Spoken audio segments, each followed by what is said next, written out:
G'day guys, Nate here, and to celebrate Scott Pendlebury on the verge of breaking the VFL AFL record for most games played, I'm going to go over my top 10 favourite Scott Pendlebury performances throughout his career. Now, this is a subjective video, and it's not a ranking video either. Just highlighting 10 games out of 432 involving the stats, highlights, moments, legacy moments. It's going to include recent and old games, but we all know Scott Pendlebury is forever when it comes to Collingwood. What's going to be a theme for this video is how much these games and performances stick out to me. I'm sure there are Pies fans who will think nothing of some of these games mentioned, which is fair enough. But again, it's for what sticks out for me and resonates with me growing up and throughout the past 20 years of Scott Pendlebury. So there will be games not mentioned at all that will raise eyebrows and questions, which is fair enough. So leave your comments down below, your favourite Scott Pendlebury moments and performances in games and everything related to Scott Pendlebury. Anyway, with the overview out of the way, let's get into my top 10 favourite Scott Pendlebury performances, and we will start off with a recent game, and for good reason as well. So again, it's not a ranking video. I will just mention the exact game number this occurred in, the round, the margin, the results, and Scott Pendlebury's stats and an overview of his performance. So game 431 we'll start off with. Round 7, 2026, Anzac Day against Essendon, a 77-point win. Scott Pendlebury with 43 disposals at 79.1% disposal efficiency, 15 contested possessions, 2 goals, 4 clearances, 19 score involvements, 6 inside 50 entries, 5 intercepts, and winning his 4th Anzac Day medal, a record 4th Anzac Day medal as well. Game 433 is the record-breaking game. Game 432 was to equal the game's record, but game 431 was a record performance for Scott Pendlebury with his 4th Anzac Day medal, 7 years removed from his previous Anzac Day medal and 16 years removed from his first Anzac Day medal. Playing his 19th Anzac Day game, a career high 43 disposals at the age of 38. Not to mention as well some Pendlebury chants before kicking his second goal. And I think what's fitting about this was for Scott Pendlebury, he's a member of the First Kick, First Goal Club on debut in 2006. But to kick a goal to record a career high 43rd disposal in game 431, 20 years later, a symbolic feat for a champion of the game. Collingwood going on to win by 77 points, the biggest win on Anzac Day, and a 4th Anzac Day medal, as mentioned previously. And you'd also expect 3 Brownlow votes for this one. Game 163, round 16, 2013, against the Adelaide Crows, Friday night, the MCG, 27-point win. Scott Pendlebury, 42 disposals. That was his previous career high. He had that for nearly 13 years.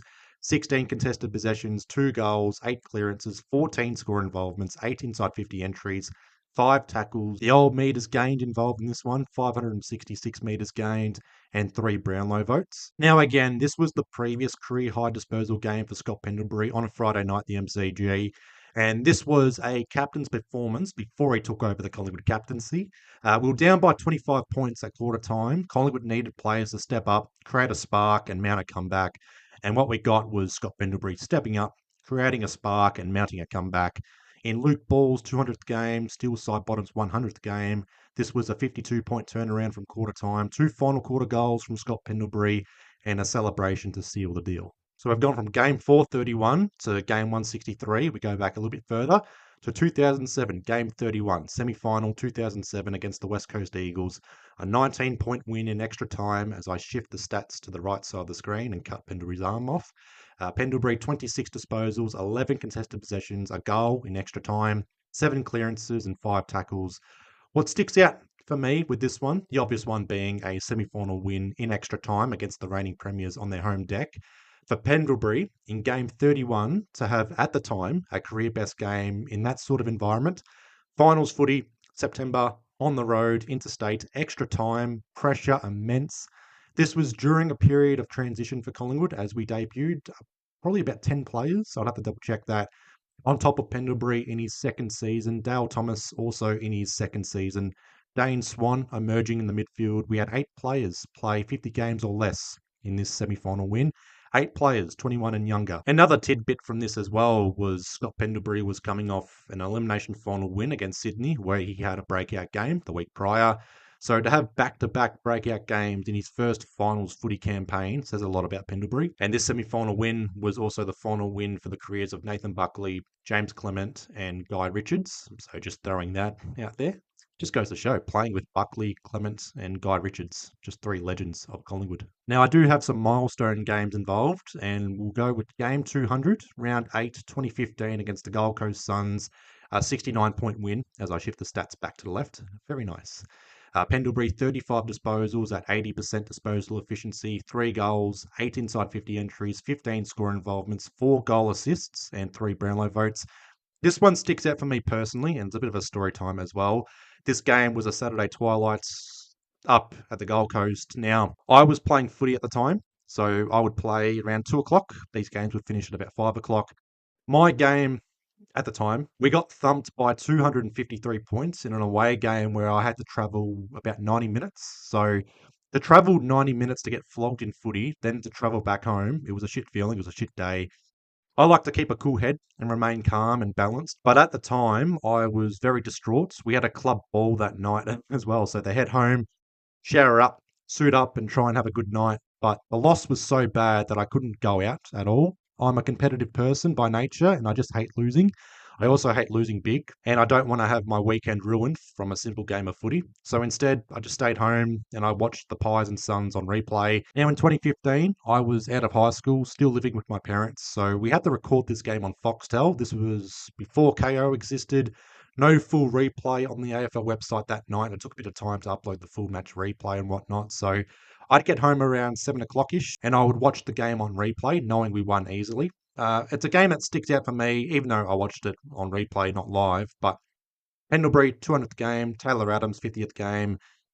Pendlebury, again, 35 disposals and 3 goals. He could have had 30 disposals and kicked 5 or 6 goals. He gave away so many goals through score involvements and direct goal assists. 4 direct goal assists was his career high up until opening round this year.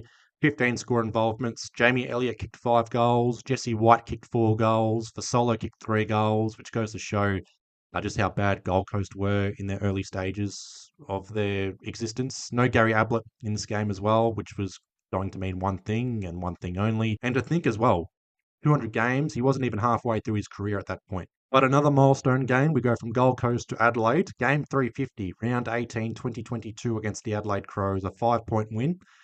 29 disposals, 1 goal, 12 tackles, 6 score involvements, 4 clearances, 2 goal assists, and 2 Brownlow votes. Now, it wasn't the prettiest game. It was a fun wet weather scrap. 2 accurate teams on the scoreboard, but this was a high tackle, high congested game.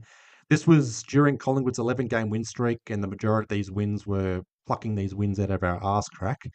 In terms of performance, it's not up there, but Pendlebury laying 12 tackles and again, a tackle-heavy, highly congested game. Pendlebury being the first Collingwood player to reach 350 AFL games. I guess the only issue with this was he played this game in Adelaide. The only Collingwood 350th game I've seen live was Steel Side Bottoms, and we lost that on a Thursday night by 64 points last year. So I'd rather a win on the road instead of attending a 10-goal shellacking in someone's 350th, but that's just me. I think the moment that sticks out for me in this game was 1-2-3 handball combination between Pendlebury and Nick Dacos that led to a goal early final quarter. It's a great passage of play, but more importantly, that was a literal passing of the torch right there. Greatness passing on greatness, and you could say the rest is history. Game 245, round 9, 2017 against Hawthorn, an 18-point win. I couldn't find any decent photos of Pendlebury for this one, but bear with me. Pendlebury, 36 disposals, a goal, 13 score involvements, 9 inside 50 entries, 9 tackles, 7 clearances, 3 direct goal assists, 691 metres gained, and 2 Brownlow votes. Now, this performance in game has a bit of context behind this one. 2 weeks prior to this win over Hawthorn, we lost to Carlton in our 125th year anniversary game on a wet Saturday afternoon. One of the worst losses I've ever seen, a dark day for us. And the week prior to the Hawthorn game, and the week after the Carlton game, we lost to the Giants for the first time ever. Stevie J kicking the match-winning goal with a minute to go. And in the days prior to this game against Hawthorn, Collingwood legend Lou Richards passed away. So it was a very difficult 2-week period for Collingwoods, and it was made even more difficult by the fact we were playing Hawthorn, our bogey side, and we were down by 6 goals at quarter time. We kicked a point right before quarter time as well. So we almost went into quarter time scoreless. I remember Nathan Buckley delivering a quarter-time spray to the playing group, similar to the Adelaide game in 2013, where we needed players to step up after a poor first quarter, create a spark, mount a comeback, you name it. And Scott Pendlebury this time was the captain and had a get on my back boys sort of performance and attitude. Once again, stepping up, creating a spark and mounting that comeback. Kicked the captain's goal in that final quarter to edge ahead, and we ran away with a classic Collingwood win, down by 43 points early in that second quarter to win by 3 goals. So you saw a 61-point turnaround. Luke Hodge losing his temper late in the game. Tom Mitchell got 50 disposals in this one, and he haunted us the following year before coming to Collingwood to win a flag. So all's well that ends well. Tyson Goldsack, game 150. James Aish, 50th game as well. Game 107, round 5, 2011 Anzac Day against Essendon, 30-point win. Scott Pendlebury, 34 disposals, 3 goals, 8 tackles, 8 clearances, and 3 Brownlow votes. You can't talk about Pendlebury without mentioning that bloody dread phase he went through. Scott Pendledreddy, as I got on the screen. So coming off the 2010 Premiership, as well as the 2011 NAB Cup, which we won against Essendon. Essendon had a new coach in James Hird. They were up and about. James Hird, by the way, I considered Mr. Anzac Day up until 2026. But the Bombers, they were up and about. We kicked the first 5 goals of this game. We kept Essendon goalless in the first quarter. But fair play to Essendon for staying in the contest and making a game of it in the end.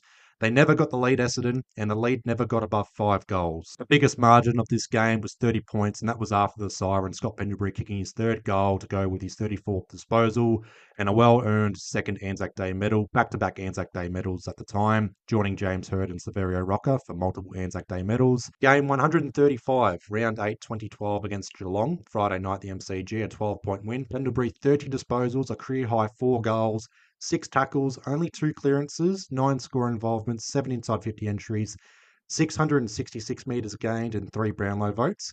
Now, this for me was my favourite, or is my favourite Scott Pendlebury performance in a home and away game.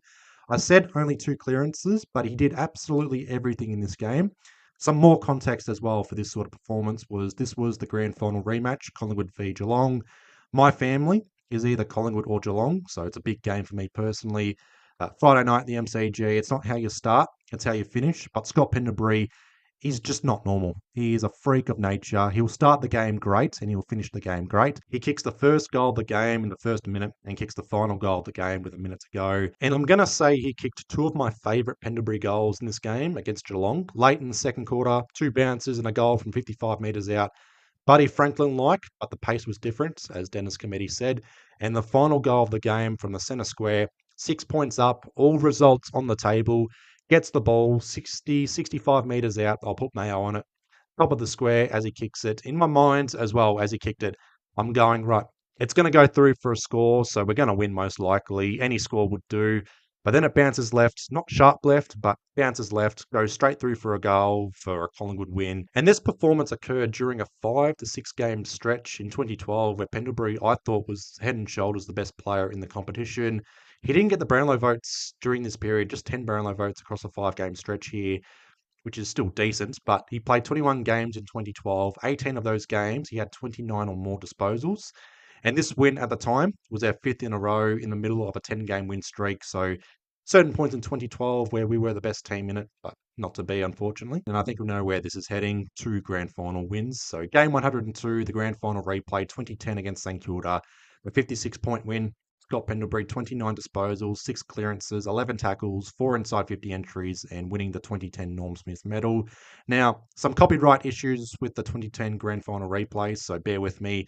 While I would like to post or record every stat he had in this one, I'll just keep it very basic for the highlights. So the 2010 grand final replay, first premiership for him, Norm Smith medal, stood up like many Collingwood players and had a better performance in the replay compared to the week prior. This was something that was of benefit to us. We were able to capitalise on the replay and getting up for it.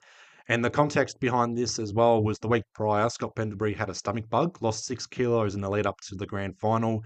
Just had 19 disposals, only 5 kicks from that game. It wasn't a Pendlebury performance. So to come back next week, 29 disposals, 6 clearances, 11 tackles, 4 inside 50s.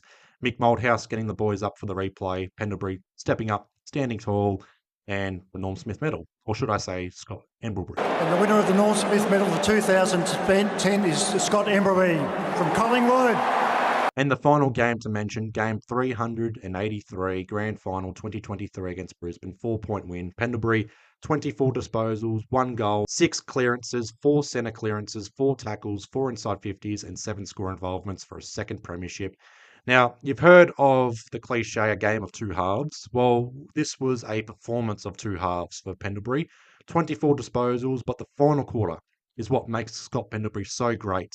11 disposals, 3 tackles, 2 inside 50s. He was the highest rated player in that final quarter. Fifth grand final appearance, kicked his first goal in the grand final with his 13th disposal, and the stuff of legends in that final quarter. So 12 disposals up until late in the third quarter. Then once he kicked that goal, 13th disposal, greatness ensued in the final quarter. Again, the highest rated player on the field. He attended every centre bounce and got everyone on his back and dictated, or more appropriately, conducted Collingwood to a 16th premiership, his second premiership as well, and got a Norm Smith vote from Luke Darcy. Not sure why I'm throwing that in there, but more fun facts for Scott Pendlebury for you. But that's my top 10 favourite Scott Pendlebury performances. What did you think of it? I'm sure I've left a few options and games off the table out of this video. I'll call them honourable mentions, but leave a comment on your favourite Scott Pendlebury performances, moments, highlights, greatness, legacy performances, everything relating to Scott Pendlebury. Mention it in the comments down below. But that's all for this video as we continue on with Scott Pendlebury celebrations. And until then, be well, stay safe, and I'll see you guys in the next one.